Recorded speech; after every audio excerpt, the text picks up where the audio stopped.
Mesdames et messieurs, bonjour et bienvenue dans ce module de formation consacré à l'écriture journalistique, un module qui vous est donc proposé dans le cadre de la formation au sein de l'école Wanilo Edith Kalogun JC Reporter, un module proposé par Rabi Massares, un reporter d'image indépendant, président 2024 de Boycott Wanilo. Et donc, dans ce module en partie 1, il s'agira pour vous, les gens journalistes. Et comme objectif, il s'agira d'acquérir une compréhension claire des différents genres journalistiques et de leurs caractéristiques distinctes. Donc, pour ce qui est des genres journalistiques, nous avons dans un premier temps la brève, qui est une information courte, concise et factuelle, qui doit répondre à des questions du genre qui, quoi, où, quand, pourquoi et comment. On a coutume souvent de dire pour ce qui est de la brève que c'est un genre journalistique qui répond donc aux questions qui fait quoi et comment. Et c'est généralement des articles pas trop longs, avec une précision qui donne rapidement des détails sur l'information et sur l'activité qui est après donc la brève, il y a l'article de fond qu'on appelle également un dossier, une analyse approfondie d'un sujet. L'article de fond, on fait des essais de recherche et des interviews un peu plus longs et plus détaillés. Pour un dossier, par exemple, on peut consulter une dizaine de personnes pour pouvoir avoir l'information, vérifier l'information à traiter et mettre à la disposition du public. C'est tout le contraire donc d'une grève pour laquelle on n'a pas forcément besoin de consulter quelqu'un. On peut écrire une information uniquement en fonction des faits. Le troisième genre journalistique, c'est donc le reportage, qui est une description vivante d'un événement ou d'une situation. On l'utilise souvent, le style narratif et intègre des observations directes. En fait, le reportage est amené, en fait, on fait le reportage pour amener les personnes qui ne sont pas présentes sur le lieu de l'activité à vivre un événement. Un reportage, par exemple, sur un match de football, va pouvoir faire vivre les différents tacles, les différents dribbles que les joueurs effectuent, la température environnante, la météo, l'ambiance du public. On peut tout vivre, on peut tout faire vivre dans le reportage et passer le reportage avant l'interview, qui est une retranscription d'une conversation avec une ou plusieurs personnes. Et il faut reconnaître que l'interview est structurée en question-réponse. Donc, il y en a un interlocuteur qui pose une question, quelqu'un, une ou des questions à quelqu'un qui se charge maintenant de répondre. Et la particularité de ce genre journalistique, c'est que on n'intègre pas ses propres éléments. On transcrit, on transporte uniquement et directement les propos de la personne qu'on a interviewée. Alors, par rapport au genre journalistique, nous avons également l'éditorial est un article du fond écrit par un rédacteur en chef ou un journaliste senior exprimant la position officielle d'un média. Par rapport au genre journalistique, nous avons également l'éditorial. Par rapport au genre journalistique, nous avons également l'éditorial, qui est un article d'opinion écrit par un rédacteur en chef ou un journaliste senior exprimant la position officielle d'un média.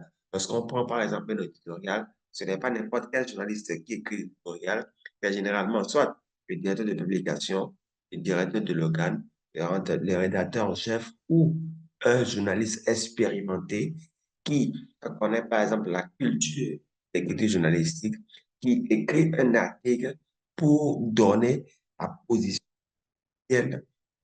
d'un média ou d'un organe sur un sujet donné. Je prends par exemple, il y a des médias qui sont pro-gouvernement, contre gouvernement. L'éditorial doit pouvoir aller dans le sens soit de la défense d'intérêt du gouvernement ou de l'attaque du gouvernement. Nous avons la chronique qui, elle, est un article d'opinion écrit régulièrement par un journaliste ou un expert, souvent plus personnel et subjectif. On commet souvent des journalistes à écrire une chronique. Et cette chronique, en fait, c'est une analyse de certaines situations qui intègre parfois des éléments personnels, subjectifs, des éléments qu'on ne peut pas vérifier, mais qui amènent l'opinion aussi à s'interroger, à se poser des questions sur l'article qui a été rédigé, donc la chronique. Ensuite, nous avons le portrait qui est une description détaillée d'une personne qui donc combine des éléments biographiques, citations et observations. Le portrait est souvent fait pour présenter quelqu'un ou pour donner un peu plus d'informations sur une personne, une personnalité publique, un artiste, euh, autre, pour en fait mieux vendre la également un genre journalistique et les caractéristiques des différents genres journalistiques. Nous avons la brève, qui est donc euh, un genre journalistique qui présente une certaine clarté, une concision et l'immédiateté. Nous avons l'article de fond qui met l'accent sur la recherche approfondie, l'équilibre donc dans les faits, le contexte mutuel. Lorsque, par exemple, on fait une enquête, lorsqu'on fait, par exemple, on produit un article de fond sur une situation, pour intégrer les personnes qui sont pour la situation et les personnes qui sont contre. Et là, l'aspect de l'équilibre dans la technique de fond. Nous avons le reportage qui nous plonge donc dans les faits, dans les actions. En fait, c'est une immersion et qui donne donc des détails vivants d'une situation qui s'est produite. C'est une description évocatrice donc de certains événements. L'interview, par rapport à l'interview, on l'a dit tout à l'heure, il faut une certaine fidélité aux propos, la pertinence des questions pour amener la personne à bien parler, à bien donner des réponses et la dynamique des échanges. Passant donc de l'interview, on a l'éditorial qui est donc une argumentation qui présente une certaine clarté et une conviction parce qu'on a dit tout à l'heure, l'éditorial donne la position officielle du média et la chronique qui, elle, présente un style beaucoup plus personnel, qui donne un point de vue unique et qui aussi a une certaine régularité. La régularité, c'est que si, par exemple, on décide de créer une chronique pour les lundis, il faudrait, par exemple, qu'on respecte cette production pour que les lecteurs soient habitués, en fait, à la chronique et valoriser donc la régularité. Nous avons donc continué pour voir ce qu'il faut éviter lorsque on veut, en fait, s'adonner à l'écriture juridique et s'attaquer aux différents genres. Et ça, c'est l'objectif de cette seconde partie, qui nous amène à identifier et à éviter les erreurs courantes en écriture journalistique pour maintenir la crédibilité et l'objectivité dans ce. Pour ça, déjà, nous avons euh, les biais et les parties pris. Lorsque, par exemple, lorsque vous êtes euh, en train d'écrire votre genre, il faut éviter, enfin, vous êtes en train de rédiger des articles. Lorsque je prends, par exemple, la question de la brève, il faut éviter de montrer votre ressentiment parce que la chair humaine, la chair a des émotions, les émotions est humaine, donc il faut quand même de faire transparaître ces aspects dans ce que vous décrivez. L'objectivité, en fait, c'est de lisser, c'est d'éviter de laisser vos opinions personnelles influencer le travail que vous êtes en train de faire. C'est pourquoi il faut éviter les biais. Il ne faut pas insinuer des choses dans les les faits sont sacrés. Le commentaire est libre, certes, mais dans la rédaction donc de vos articles, il faut éviter de faire passer sur les questions de portrait, de bref. C'est pas parce que vous n'avez pas quelqu'un que si par exemple votre média, votre organe vous demande de présenter le portrait de quelqu'un, que vous allez mal présenter la personne parce que vous avez une dame contre elle. Il faut penser en fait à l'équilibre dans la rédaction. L'équilibre, c'est de présenter les points de vue opposés de manière équitable. Je donne la parole à quelqu'un qui est pour, je dois alterner avec la parole à une autre personne qui est contre, et ainsi de suite. Il faut aussi éviter les informations erronées. Et sur cet aspect, en fait, c'est la chose la plus importante, c'est la vérification des faits. Vous vérifiez les informations à partir de ce et fiable. Ce n'est pas parce que euh, vous avez un contact uniquement qui dans une partie où il y a un événement, pour l'appeler, il vous donne les informations directes, vous placardez dans votre article et vous le diffusez. Vous risquez de donner des informations erronées. Pour ça, la vérification des faits, en fait, vous amène à questionner plusieurs sources, des contacts, des personnes que vous prenez au hasard, des personnes qui reviennent donc de la zone où l'événement s'est produit, ou vous recherchez les contacts qui pourront donc permettre d'avoir accès à l'information, de vérifier la véracité. Mais la rectification, oui, elle est importante. Si pas extraordinaire, il arrivait que une mauvaise information, il est important de revenir en fait rapidement corriger cette information que vous avez rendue publique qui vraisemblablement n'était pas correcte. Donc, c'est aussi important. Ensuite, en matière donc d'écriture journalistique, il faut éviter le plagiat. Le plagiat, en fait, c'est la copie d'articles. Euh, puis, il faut que dans votre rédaction journalistique, vous présentez une certaine originalité, produit du contenu et citer correctement les sources utilisées. Ensuite, il faut donner du crédit, en fait, à votre article. C'est quoi? C'est de vérifier, de respecter les droits d'auteur. Lorsque vous citez quelqu'un dans votre article, vous devez pouvoir en fait mentionner le nom de la personne pour que l'on puisse effectivement savoir que oui, votre article fait référence à telle personne qui a dit telle chose dans tel contexte. Ça, c'est de donner du crédit à votre article. Et puis, ce qu'il faut éviter, c'est le sensationnel. Oui, le sensationnel, aujourd'hui, c'est courant avec les journalistes qui tentent soit à dramatiser certaines situations ou qui tentent parfois à amener les gens à aimer forcer une situation. Le sensationnel tue. Donc, il faut éviter, en fait, il faut avoir un peu de prudence, pas exagérer ou dramatiser les faits.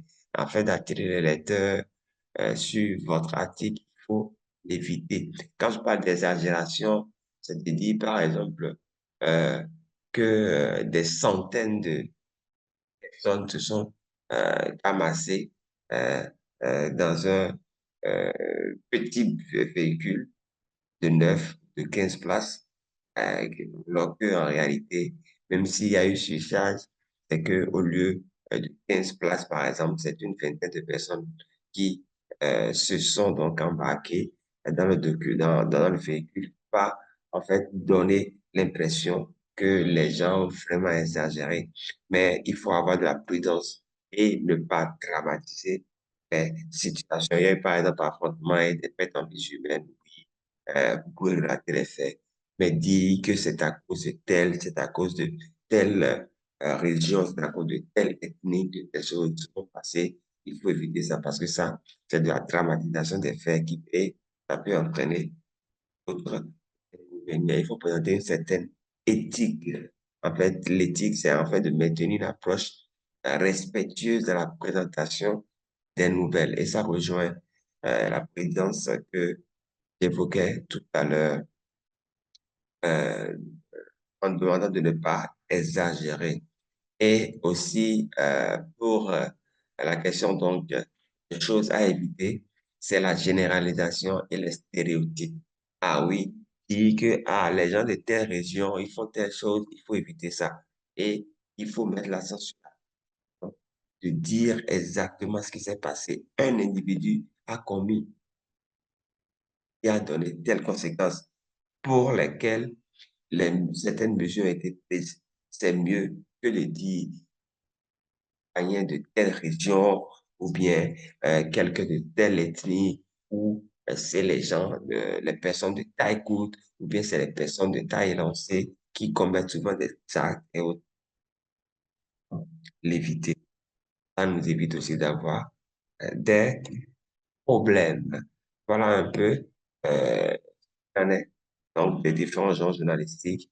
Et comme cas pratique, nous allons aujourd'hui vous amener à appliquer les connaissances acquises et à appliquer les connaissances acquises et les exercices. Et pour donc ces exercices pratiques, en fait, d'abord, il s'agira de rédiger une brève. Le scénario, c'est un incendie déclaré dans une école locale. C'est donc de rédiger une brève de 100 mots en utilisant les informations en lieu, cause présumée, nombre de blessés, intervention des pompiers, frais d'intervention. Vous écrivez une brève de 100 minutes juste pour informer de ce que un incendie s'est déclaré dans une école locale. Pour ce qui est donc du reportage, vous êtes invité à couvrir un festival de chez vous. Le reportage doit compter entre euh, 400 et 500 mots en incluant des descriptions, des interviews avec des participants et des observations personnelles. Et pour donc dans l'interview, interviewer un expert en environnement sur le changement climatique, préparer une liste de 10 questions pertinentes, avoir donc une conclusion et pouvoir présenter l'interview. Pour ce qui est donc de l'analyse critique d'un article, vous êtes appelé donc à analyser un article du fond publié récemment par un organe, d'identifier les points forts, les biais éventuels, les sources utilisées, proposer des améliorations sur l'analyse critique de l'article proposé par n'importe quel organe dont vous donnez la source que éventuellement l'analyse puisse tomber. Et par rapport à donc l'écriture d'un éditorial, le scénario, c'est de réagir à une décision politique récente, par exemple une nouvelle loi sur l'éducation ou pourquoi pas la situation politique de votre pays. Et vous devez rédiger l'éditorial en 400 mots, en présentant une argument claire et convaincante pour soutenir la position de votre organe. Merci donc pour avoir suivi ce module et pour finir, hein, le module de formation ci-contre sur l'écriture journalistique vise à vous doter donc des compétences nécessaires pour produire un journalisme de qualité, en mettant l'accent sur la diversité des genres, bonne pratique de vie professionnelle et régulière, la réflexion critique sur vos propres écrits, ce qui seront notamment essentiels pour rester dans le domaine du journal. Ce sera tout pour ce module que je vous remercie d'avoir suivi et vous donne rendez-vous pour le module.